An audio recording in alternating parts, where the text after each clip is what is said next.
Well, I was in Philadelphia. I had been there for 2 years. And I was born in Illinois. I grew up in southern Maine outside of Portland. And I went to school in Rhode Island and then moved as fast as I could out of that state because of the economic shift. It was one of the worst in the country.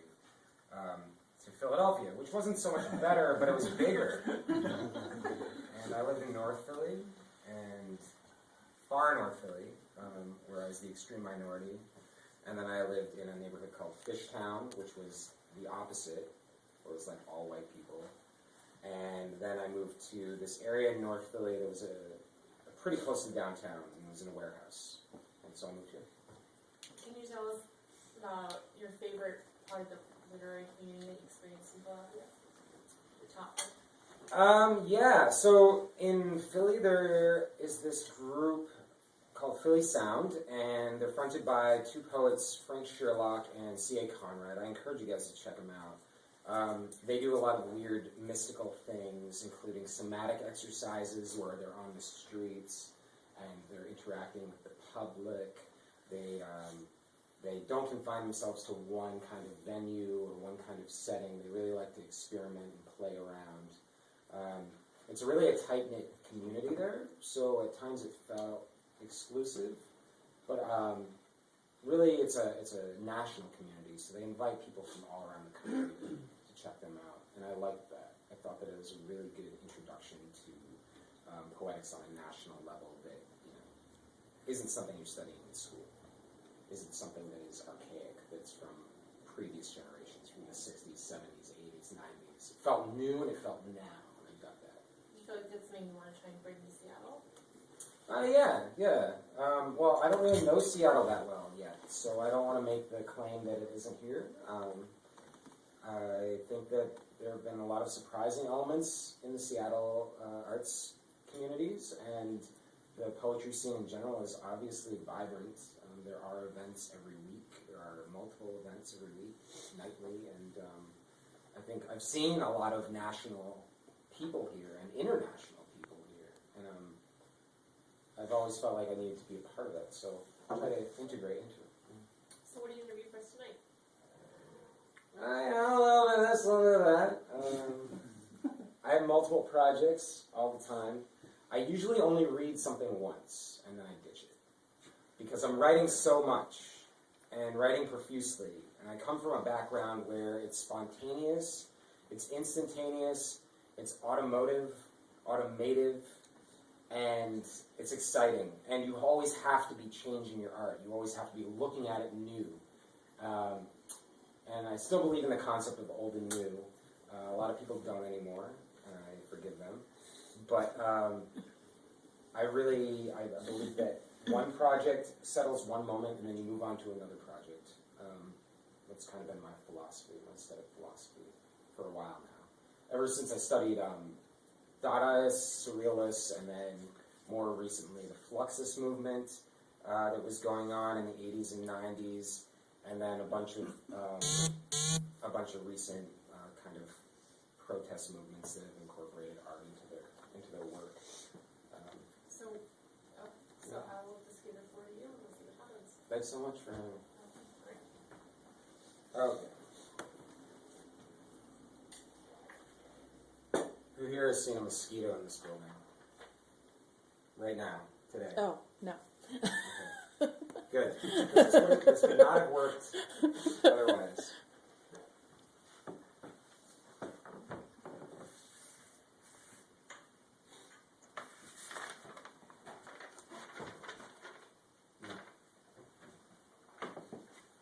Prayer for the ghost mosquito.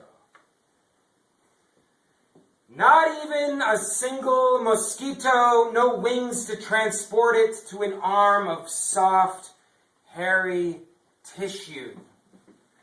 No eyes to peer to pores, no mouth to suck up inside a single sweet drop of blood.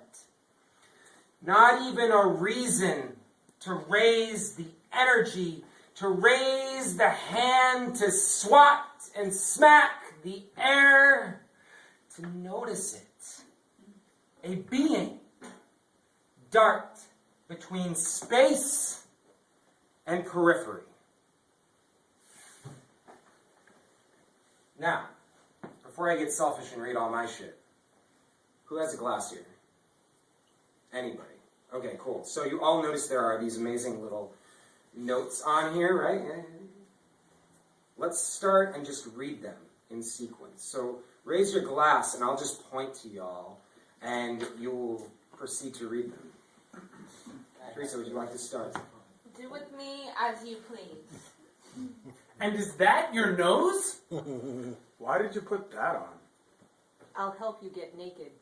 Who is she dreaming about? Anybody. You. Oh, no. But I did have a filly, a little blue filly. Surrendered like a sailor by the sea. I'm not impotent.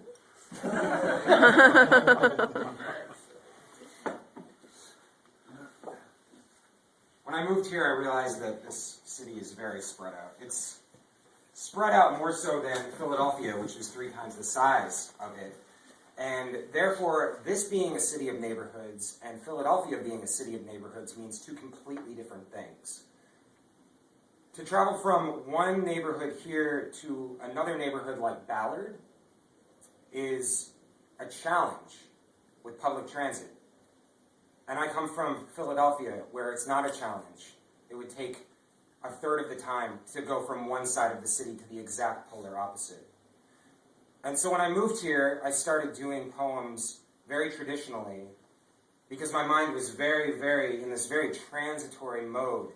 And I wanted to simply capture snapshots of these different places that I was going. Because every neighborhood here, like many neighborhoods in many other places, many other cities, many other towns, many other whatevers, has its own feel. Seattle poem number 21. Saw off the lowest limbs of the trees and pile them up in chaos at the base.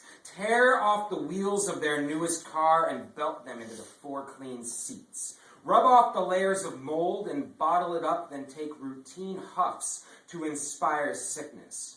Enter the grocery store with $10 to purchase a carving knife and bandages. Or spend your money more wisely. Buy some cat food and rat poison. Look at the cashier and ask that person what they think about it. Return home. Rip off the wallpaper and then glue it back on. Mail empty envelopes to your only contacts. Turn the dial of the watches to inverse time. Dissect clothes and use scraps for your bed. Converse to destroy your sense of pleasure. Number 22. Fremont's bleached canvas flipped down dabbles into a revival of muddy surfaces. The rain freckles destroy the glass purity. The pause of the breath damages travel. Dogs are walked without leashes. A bearded man stacks stones into a pile. He yells along the gutter at a pedestrian. Another man is passed out with celestial texts. The gravity is cruel and leaves heads craned. 3 women in front of Lenin await communion. There is a cruel dichotomy with an army of gnomes. I look at the industrial segmentation. I look at the rows of illustrious garden homes. I follow the arc toward the troll's crooked nose. Someday someone will plant dynamite on Aurora and blow all of this away into abyss of saturation.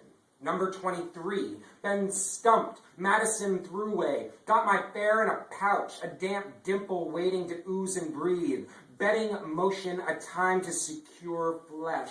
Strange words, I can hear the height, gravity's down like crushed bus lines, no stops for blocks. I can smell strange odors, heat jackals in yellow, dancing with bright green. The air is a sponge or a death. A collated collapse. The dollars run drier and drier.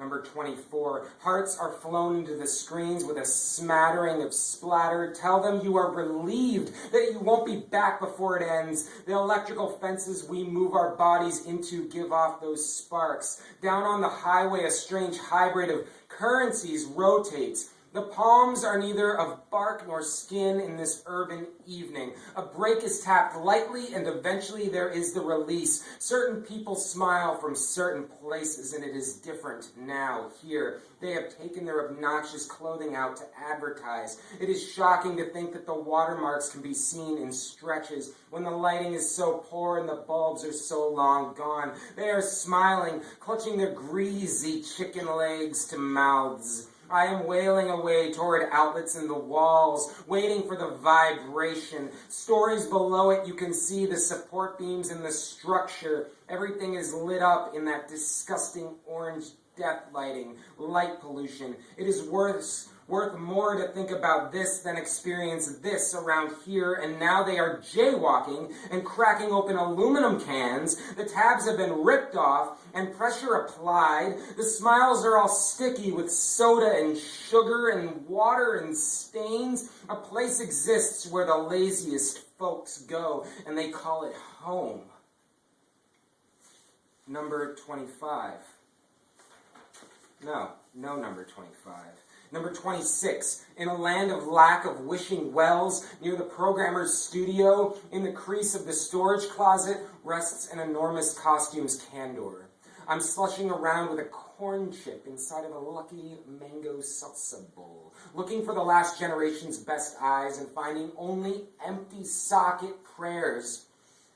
When you were too young to remember and I was busying with eons of experience, there was the solitary instance of fork, the destination of the wall and the power. The decorative clothing was a swimsuit, and it sits upon a purple plastic hanger, and I am feeling the fabric beneath fingers. I am thinking, not doing so before I was an idiot. At the drive-in back home, it was dusty. Soda cans were left cracked open like coffins, and everything reminded me of Mexico. Nothing in Seattle reminds me of Mexico but you. Nothing in you reminds me of spice. Superheroes aren't spicy enough to be you. I am taken aback by the crunch of cash. The pain in my gums grows greater still. So, cheers, guys. Happy holidays. Yeah, it is. To the clapping. The Fluxists do these things called happenings, and the Situationists in France, the Marxist group, in the 50s, 60s, 70s, Guy Debord did them as well. They were poems that were, and just kind of situational events and applications that were done once. They were meant to be fleeting. They weren't really meant to be recorded. It was all about process and unity and just the love for evolving one's own art. Tonight, I've prepared several happenings that have never been performed this way, and they will never be performed this way again. These poems and dialogues will probably be thrown out or recycled, I guess. Seattle likes to recycle. And that will be the end of them. But I'm going to share them with you because I think it's fun, and I'm going to bring up some participants as well to help me out with this. So first off, Meredith, could you come up and engage with me? No, he wants me to bring it to him. Cool. Just, I guess I'm at second hello. Oh, number 2. Yeah.